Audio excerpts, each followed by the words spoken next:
மானஸ் பக்கங்கள். Hi friends, இது மாலிகாவின் கேளுங்க கதை கேளுங்க. மானஸ் எழுதிய மலரே மௌனமா அத்தியாயம் 14. திருமண நாள் வந்தது. எல்லோரும் உற்சாகமாகவே இருந்தனர். மலரும் தான் ஆசைப்பட்டதைப் போல் அலங்காரம், புடவை என அனைத்தும் அமைந்ததால் சந்தோஷமாகவே இருந்தாள். செல்வத்திற்கான உடைகளை கூட அவளே தேர்வு செய்திருந்தாள். செல்வம் எதிலும் தலையிடவில்லை. அவள் கேட்டதை செய்தான். அவள் செய்ததை ஏற்றுக்கொண்டான். அவ்வளவுதான். மலருக்கு சகோதரனாக உடன் இருந்து செய்ய வேண்டிய சடங்குகள் குறித்து கேள்வி வந்தபோது அம்சவேணி தன் பேரன்களில் ஒருவனை செய்ய சொல்லலாம் என்றார். 2 மகன்களுக்கு ஆளுக்கு ஒரு மகன் இருக்க ஒருவனை மட்டும் எப்படி செய்ய சொல்வது? அது உனக்குத்தான் பிரச்சனையாகும் என்று நாசுக்காக தவிர்த்து விட்டார் ரங்கநாயகி. அடுத்து யாரும் பேசும் முன் செந்திலை அவர் செய்ய சொல்ல சங்கரியோ திகைத்தார். அத்தை, மலருக்கு அவன் அத்தாமுறை என்றார். எல்லாம் எனக்கு தெரியும், நீ வாயை முடிக்கிட்டு பேசாம இரு என்று அதட்டிவிட சங்கரியும் வேறு வழியின்றி அமைதியாகிவிட்டார். ரங்கநாயகி கூறியதற்கு சிவலிங்கமும் தங்கமணியும் எந்த எதிர்வாதமும் செய்யவில்லை. சங்கரி சண்முகத்தையும் அமுதாவையும் பார்க்க அவர்களும் எந்த தடையும் சொல்லவில்லை. அதற்கு மேல் எதுவும் பேச முடியாது என்று அமைதியாக இருந்துவிட்டார். செந்தில் மகிழ்ச்சியாக அனைத்தையும் செய்தான். அதில் மலருக்கும் மகிழ்ச்சிதான். செல்வம் எப்போதும் போல் சிறு புன்னகையோடு இருந்தான். அவ்வளவே. சேகர் திருமணத்திற்கு வரவில்லை. இங்கே வந்து எங்கள் சந்தோஷத்தை கெடுத்து விடாதே என்று தங்கமணி சொல்லியிருந்ததால் அவன் வர முயற்சிக்கவில்லை. கொஞ்ச நாட்கள் சென்றால் வீட்டில் சமாதானமாவார்கள் என்று நம்பினான். மங்கள வாத்தியம் முழங்க மலரின் கழுத்தில் 3 முடிச்சிட்டான் செல்வம். மனம் நிறைந்து வாழ்த்தினர் அனைவரும். தங்கமணி கண்கள் கலங்கி நிற்க அவரை பார்வையாலேயே சமாதானம் செய்தார் சிவலிங்கம். அதன் பிறகு மலர் செல்வத்தின் கையை கெட்டியாக விடாமல் பற்றி கொண்டாள். அவனும் அவள் கையை இறுக்கிக் கொண்டான். திருமணத்திற்கு பிறகான சடங்குகள் நடைபெற்றன. குடத்தில் மோதிரத்தை போட்டு இருவரையும் எடுக்கச் சொல்ல மலருக்கு விட்டு கொடுத்தான் செல்வம். அதை கண்ட அவனிடம் சண்டையிட்டாள் மலர். ஏன் மாமா விட்டு கொடுக்குற? எனக்கு பிடிக்கல. நான் எடுக்கிறத விட நீ ஜெயிச்சாதான் நான் சந்தோஷப்படுவேன். இனிமேல் சும்மா இப்படி விட்டு கொடுக்குற வேலையெல்லாம் வேண்டாம் என்றாள் கோபமாக. அதை கேட்டு சிவலிங்கத்தின் முகம் மாறியது. மலர் சொன்னபடி அவளோடு போட்டியிட்டு செல்வம் அடுத்த முறை ஜெயிக்க கையை தட்டி உற்சாகமாக சிரித்தாள் மலர். எல்லோரும் ஓ என்று கோஷம் எழுப்பினார்கள். 3வது முறை மலர் ஜெயித்தாள். சூப்பர் மாமா என்றவள் சட்டென்று அவன் கையை கட்டி கொண்டு தோளில் சாய்ந்தாள். எப்போதும் போல் அவள் தலையை அழுத்தி செல்லம் கொஞ்சினான் செல்வம். தான் எடுத்த மோதிரத்தை செல்வத்தின் விரலில் அணிவித்தாள் மலர். இந்த லாஸ்ட் தடவை ஏன் தெரியுமா கஷ்டப்பட்டு ஜெயிச்ச? இந்த மோதிரத்தை நீ போட்டுக்கணும்னு ஆசைப்பட்ட, அதனால தான். நல்லா இருக்கா மாமா என்றான் அவன் கையை பிடித்து அவனிடம் காட்டி. நல்லா இருக்குடா என்றான். ஆனாலும் நீ ஜெயிச்சப்போ ரொம்ப சந்தோஷப்பட்டேன். இனிமேல் எப்பவும் நீ ஜெயிச்சுக்கிட்டே இருக்கணும் மாமா, நான் ஜெயிக்க வைப்பேன் என்றாள். அவள் கூறியதை கேட்ட சிவலிங்கத்தின் முகம் மொத்தமாக இறுகியது. அங்கிருந்து நகர்ந்து சென்று வேறொரு இடத்தில் நின்றார். அவர் முகம் சிந்தனையில் தோய்ந்திருந்தது. தான் ஒன்று நினைத்து செல்வத்திற்கு மலரை திருமணம் செய்து வைக்க அது வேறு மாதிரி ஆகிவிடுமோ என்று எண்ணினார். அவர் மனதில் சின்னதாக பயம் சூழ்ந்தது. இருவரையும் சாப்பிட அமர வைத்த வேளையில் இன்னும் கலாட்டாக்கள் தொடர்ந்தன. அண்ணே, நீ மலருக்கு ஊட்டி விடணும்னே என்றான் காசி. ஐய, இதுக்கு முன்னாடி மாமா எனக்கு ஊட்டினதே இல்லையா? நீ ஊட்டு மாமா என்றாள் மலர் உரிமையாக. அவனும் புன்னகையோடு அவளுக்கு பிடித்ததாக பார்த்து பார்த்து ஊட்டினான். என் மாமான்னா மாமாதான், எனக்கு பிடிச்சதை மட்டும் ஊட்டி விடுது பாத்தியா என்றாள் பெருமையாக.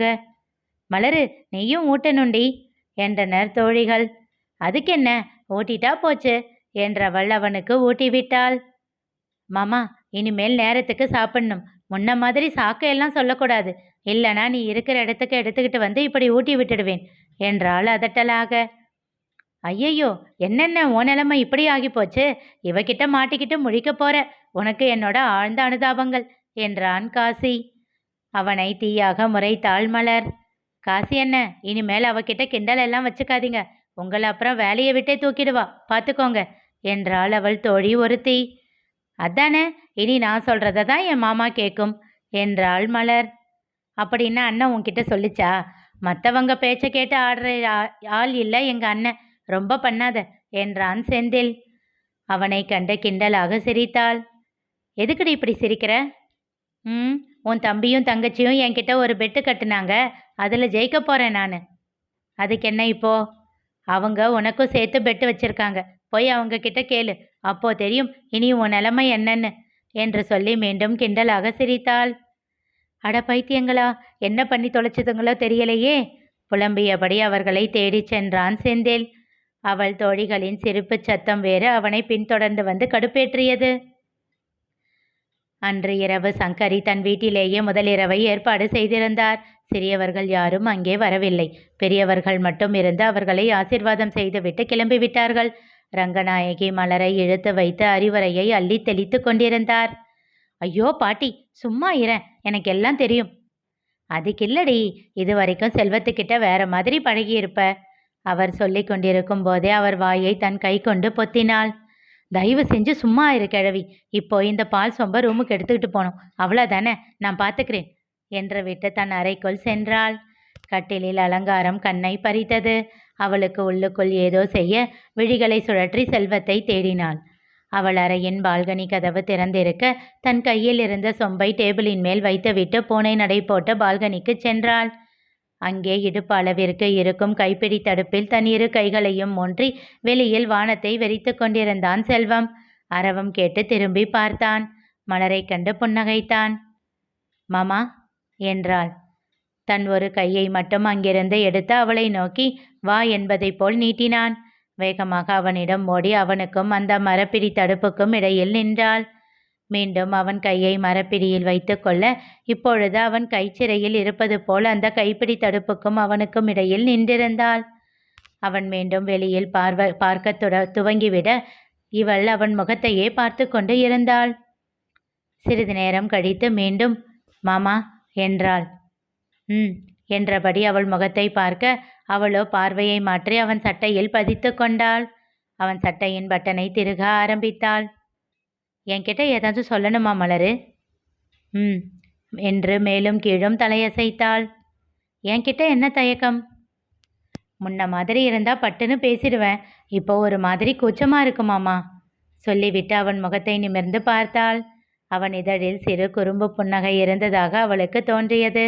சட்டென்று மீண்டும் பார்வையை தழைத்து கொண்டாள். மாமா, இதுக்கு முன்னாடியும் உன்கிட்ட இவ்வளோ நெருக்கமாக நின்று பேசியிருக்கேன், ஆனால் மனசில் எந்த எண்ணமும் இருந்ததில்லை. இப்போ ஏதோ மாதிரி இருக்கு. நான் என்ன அர்த்தம்? கண்கள் சுருக்கி கேட்டாள். உன் மனசில் இருக்கிறத எல்லாத்தையும் சொல்லி முடின்னு அர்த்தம். சின்னதாக சிரித்தாள். நீ எப்பவுமே டிஃப்ரெண்ட் தான் மாமா என்றாள் ரசனையாக அவன் முகம் பார்த்து. மலரு, நான் ஒன்று சொல்லவா? அன்னைக்கு சொன்ன இல்லை, எனக்கு என்ன பேசணும் எப்படி பேசணும்னு எல்லாம் தெரியவே மாட்டேங்குதுன்னு. மாமா, நான் சும்மா சாதாரணமா. இரு மலரு, எதுக்கு பதட்டப்படுற? நான் சொல்லி முடிச்சிடுறேன். நீ சொன்ன மாதிரி உண்மையிலேயே எனக்கு பல விஷயங்கள் தெரியாமல் இருக்கலாம். அதெல்லாம் நீ சொன்னால் தெரிஞ்சுக்குவேன். நான் என்ன நினைப்பேன்னு யோசிக்க வேண்டாம். என்ன பேசணும் எப்படி நடந்துக்கணும்னு நீ சொன்னால் நான் புரிஞ்சுக்குவேன். சரியா?